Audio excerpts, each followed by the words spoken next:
On today's podcast, we're going to address an issue that many people look at almost blindly. We look at the idea of evidence-based treatments and we think, let's go for evidence-based treatments. That's exactly what we want to look at. We're going to talk about some hesitations that we might want to consider when looking at evidence-based treatments. That's right, because both in therapy and in schools, the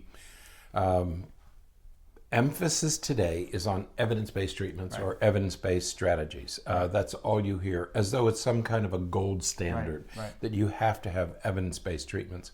And it made me, this article made me think about behaviorism. Right. Because for many, many years, it was like, for about 25 years, every article you read about behaviorism showed that it was documented that it was successful. Absolutely. These are successful treatments.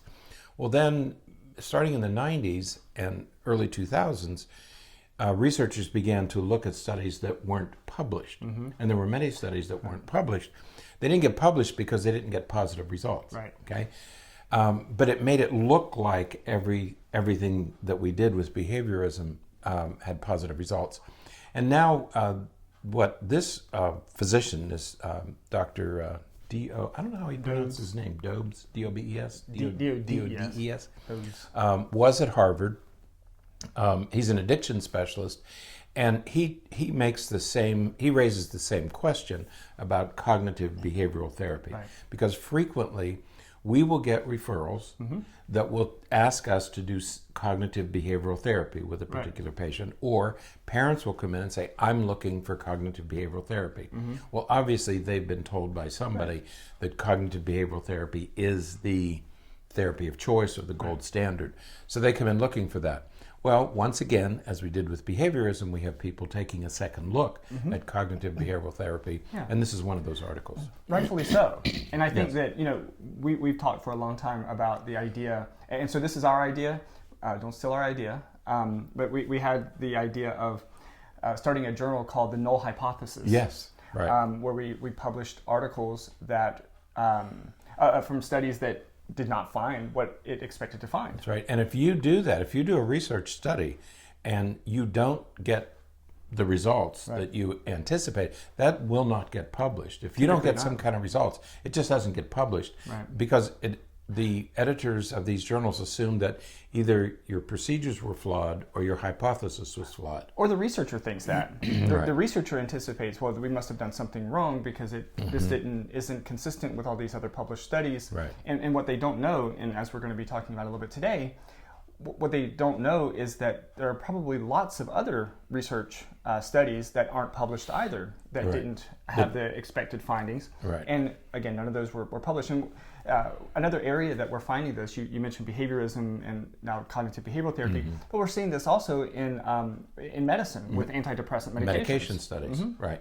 If they're not successful, they're just kind of thrown in the trash. Right. There's something wrong, so it's thrown in the trash, rather than saying, wait a minute, medication doesn't always work. Right.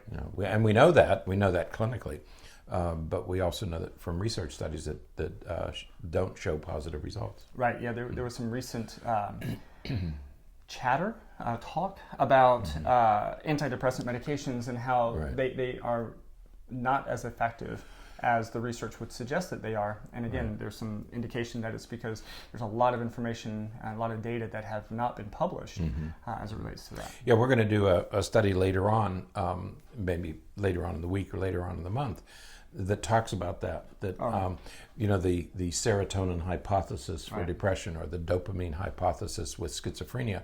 For a long time, everybody assumed, it's like the dopamine hypothesis for ADHD. Right. And yet there's no pathophysiology. There's no these have never been validated. Right. Okay. All these findings were by accident. Right. And we just assumed that. I mean, over time, you just start to assume that serotonin is related to depression, and so this serotonin, but it's never been validated. Right. So we have to be careful. And I was glad to see this article about CBT, cognitive behavioral therapy, because we frequently get referrals to do CBT. Right. Well, maybe CBT is not all that it's assumed, all that it's cracked up to be. Right. And I think that we'll kind of mention several reasons why that may be the case as we're going through. But yeah, so it's very exciting and very encouraging that these kinds of articles are coming out, because this is a discussion that we have to have. Right. We often talk to patients about it individually, but to date, there really isn't much in the professional literature about limitations or sort of the problems associated with saying, hey, let's stick to evidence-based treatments. There's absolutely some things that we have to consider about that. All that said, this presentation, we're hoping that it reaches other professionals, other therapists, and we'd really like to have your response to this. Okay, this is one of those talks that's going to be geared probably more to the professional community, maybe to other therapists, and we invite your response. I'd really like to hear from you about this issue too. It's an important professional issue, because CBT is considered the gold standard. Well, yeah, and I think it's important to individuals as well, non-clinical professionals as well, because if you go online and you read about, okay, so what is the evidence-based treatment for depression, or if I have OCD, what kind of treatment should I be seeking? And you're going to find, okay, this is the gold standard, or this is what the research literature says you should do. You're going to go look for that, and you may find an excellent treatment provider that doesn't do that, but still specializes in OCD or depression or whatever, and you may avoid that person because they're not doing, they're not doing CBT, that particular type of therapy, and you may be missing out on some good treatment simply because you're looking at what Dr. Google or Medline or WebMD or some of those say is the most ideal treatment. Right, that's right.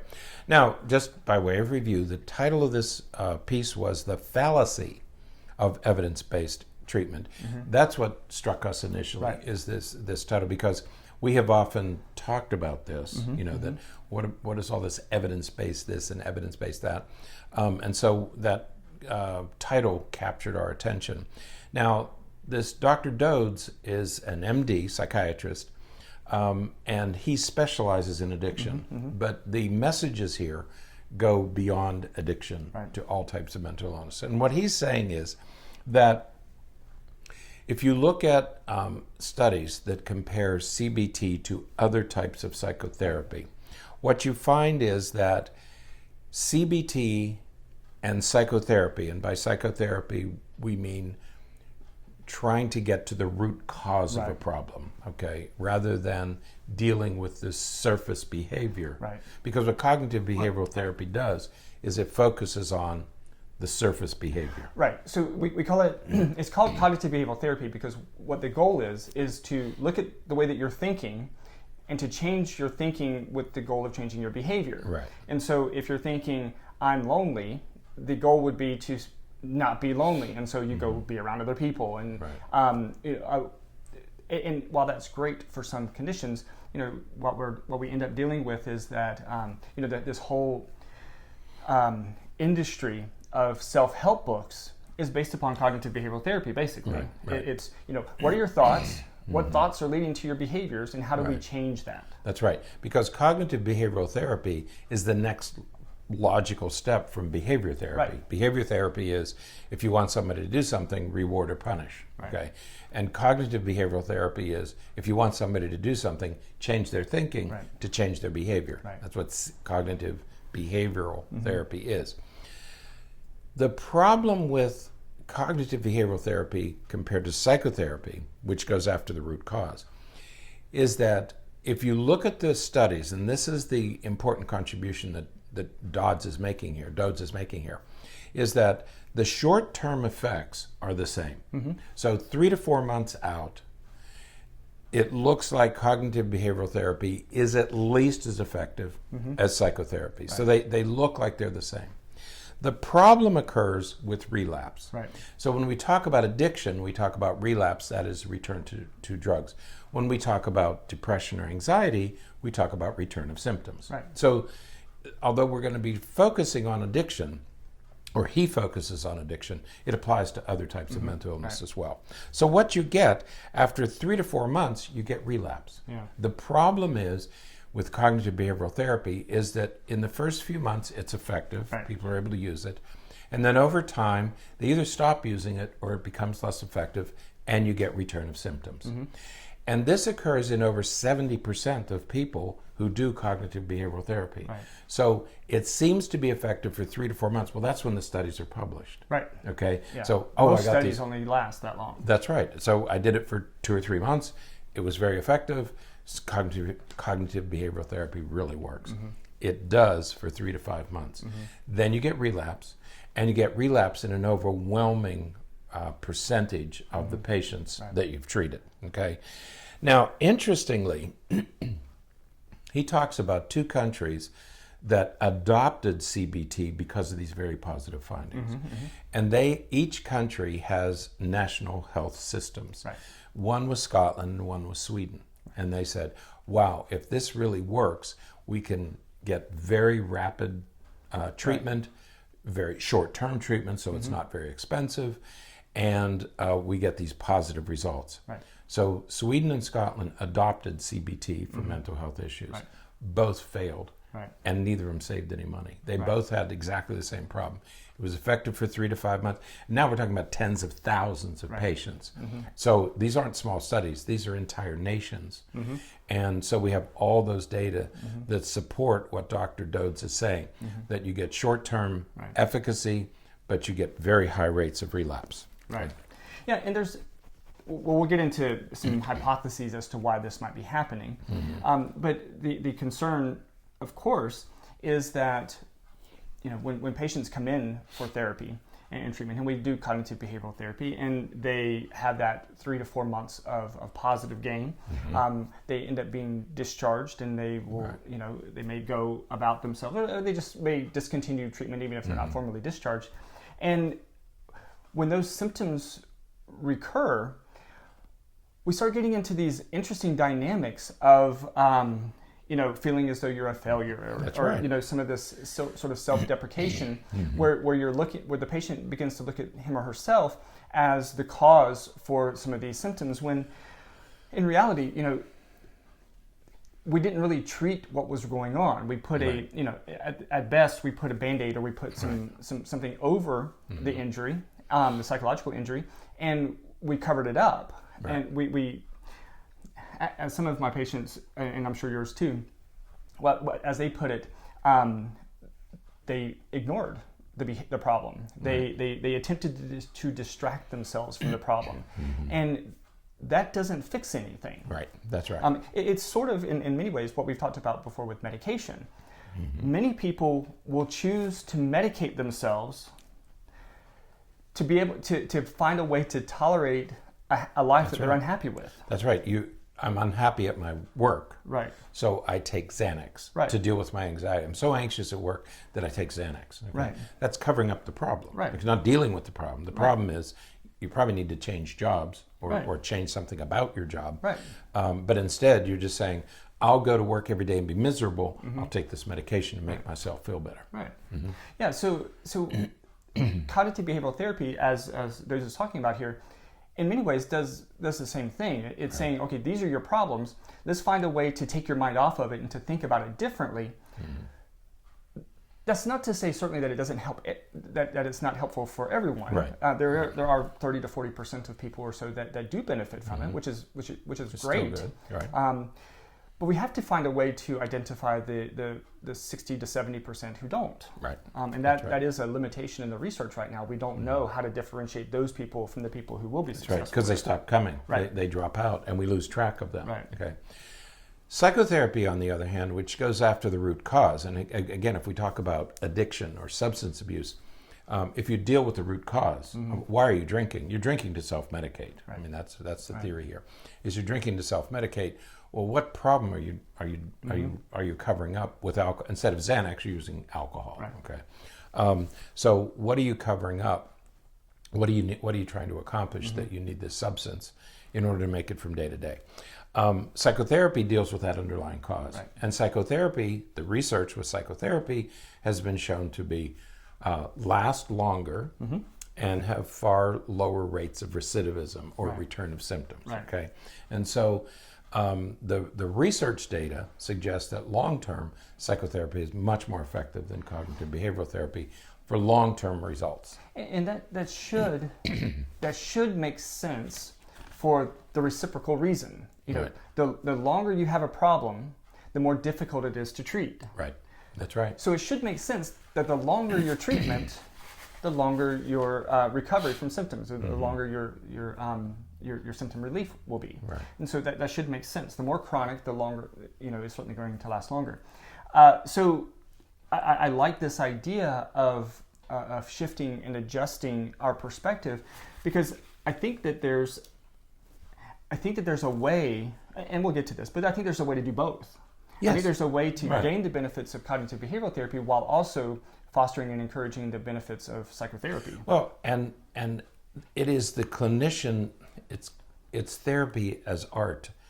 Yes. You have to decide which patient is more likely to respond to CBT, Right. and which patient needs psychotherapy.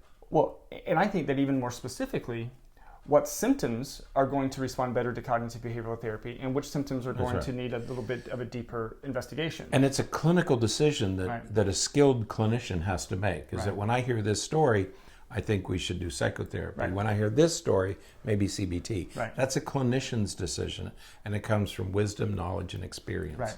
Yeah, because eating too much dessert can very easily be dealt with from a cognitive behavioral perspective. Right.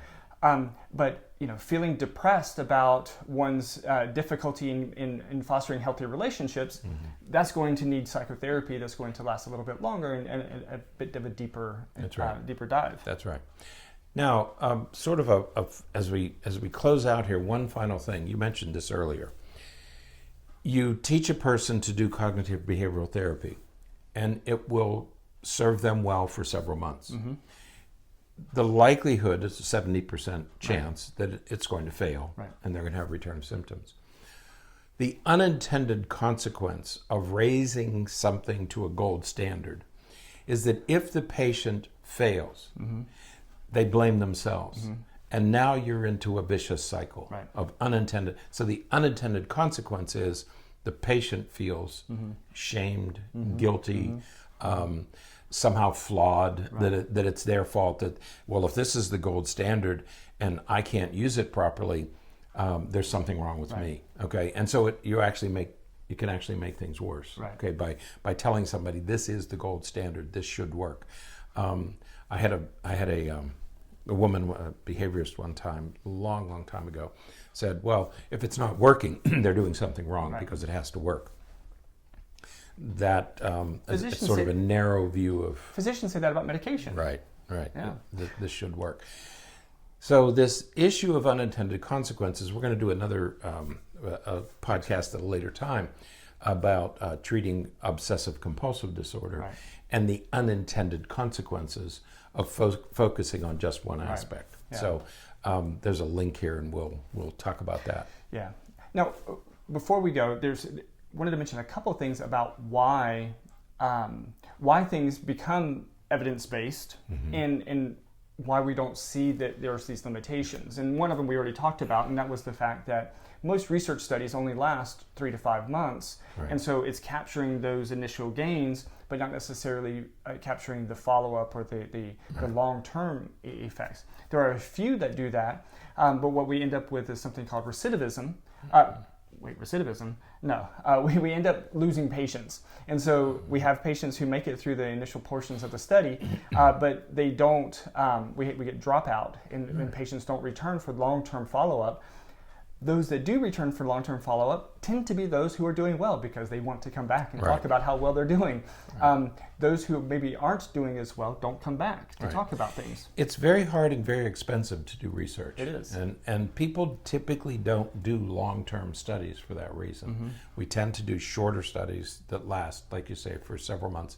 Maybe to do a study for a year is a long study. Right, that's a very long study. So most studies, we keep them to a few months, because by the time you do the study, collect the data, analyze the data, get it published, 2 years can go by. Okay, and so most studies are done short-term basis. Right, Another major limitation with the research is that if we want to find as close to a causal relationship as we can, so if we want to get as close as we can to saying this treatment results in this response, right, we have to have a lot of control. We have to have a lot of control over the experimental conditions. Right. And so, like if we're just as an easy example, if we're going to do a study that looks at the benefits of Ritalin on ADHD symptoms. Now, Ritalin is a stimulant, as most of you know. And to have a lot of confidence as to the effects of Ritalin on the symptoms of ADHD, right, we need to make sure that Ritalin is the only stimulant that they're taking, right? And so we might design a study that says, okay, you can participate in this study, but as long as you're participating in this study, Ritalin is the only stimulant that you can have.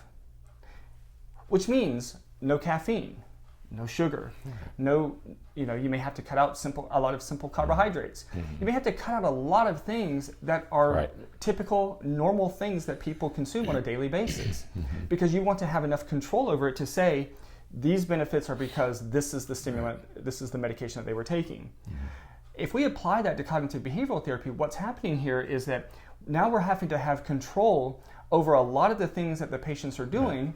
And so we're going to have to rule out people who may be doing meditation, or people who may be engaged in other practices that could have an effect on their psychological well-being, because we don't want to confuse those patients from patients who are only doing the cognitive behavioral therapy. And so when we exercise that much control to have a confident study, all of a sudden, when we get into the real world, where people really do some of these other things, where people really do live a life that's complicated, really do live a life that has factors that influence and cause depression and cause some of those symptoms, now all of a sudden the treatment isn't as effective, because there's factors now that weren't seen in the research study.